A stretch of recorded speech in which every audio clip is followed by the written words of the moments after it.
Assalam Alaikum. How are you? I hope everyone is fine. سلامونه څنګه یې؟ تاسو ښه؟ امید دی چې تاسو ټول به ښه یاست. څنګه چې تاسو سره مونږ وعده کړې وه چې تاسو له به مونږ د 3 months د 3 میاشتو انګلیسي کورس شروع کوو، هغه هم په پښتو کې. نو د هغې نن اوله ورځ ده او اول سبق دی. راځئ چې شروع کړو. This is a marker. دا یو مارکر دی. This is a class. دا یو صنف دی. This is a boy. دا یو هلک دی. نو دلته تاسو په دې جملو کې وکتو چې ما د this کلمه استعمال کړه. this مطلب دی دا. او the definition of this is the this definition مونږ سره دی is used to point out a singular person, place or thing which is near to the speaker.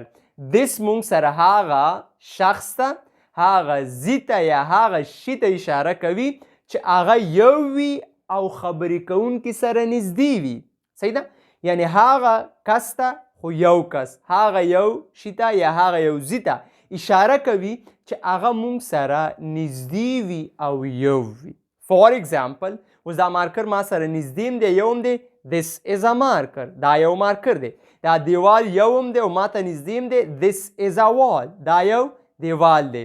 یا for example دا صنف ما ته نږدې دی، نو زه یم چې this is a class. دا یو صنف دی. نو چې کله تاسو سره یو څه نږدې وي او یو وي، نو د هغې دپاره به تاسو د this کلمه استعمالوئ. اوس تاسو وګورئ چې تاسو سره نږدې څه دي، د هغې مثالونه جوړ کړئ. for example ما سره تخته نږدې ده. this is a whiteboard. دا یوه تخته ده. ما سره for example د دې ترڅنګ زما لپټاپ نږدې دی. this is a laptop. دا یو لپټاپ دی. زما موبایل ما ته نږدې دی. this is a mobile یا this is a phone. زما مارکر ماله نږدې دی، نو زه یم this is a marker. نو this چې کله تاسو سره څه نږدې وي او یو وي، د هغې دپاره تاسو د this کلمه استعمالوئ. that is a door. هغه یو دروازه ده. that is a boy. هغه یو هلک دی. that is a class. هغه یو صنف دی. نو تاسو ولیدو چې په دې جملو کې ما د that کلمه استعمال کړه. that مطلب هغه.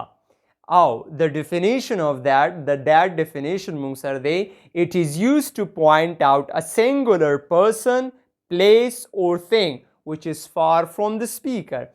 that چې دی هغه شخص، هغه ځي یا هغه شي له اشاره کوي چې هغه د خبرې کوونکي نه لرې وي، یعنی هغه زموږ نه لرې وي، نږدې نه وي، خو په شرط د دې چې یو وي او موږ نه لرې وي. نو هغې دپاره مونږ that استعمالو. که ستاسو یاد شي مونږ this ویلی و. this دا that هغه. for example اوس زه ویمه هغه یو دیوال دی. that is a wall. هغلته یو موټر را روان دی، یو ګاډی، نو زه یم that is a car. هغلته یو هلک ولاړ دی، زه یم چې هغه یو هلک دی. that is a boy. نو that مونږه د لرې دپاره استعمالو او this مونږه د نږدې دپاره. صحیح ده؟ this مطلب دا او that مطلب هغه. امید دی چې تاسو به پوه شوي یئ.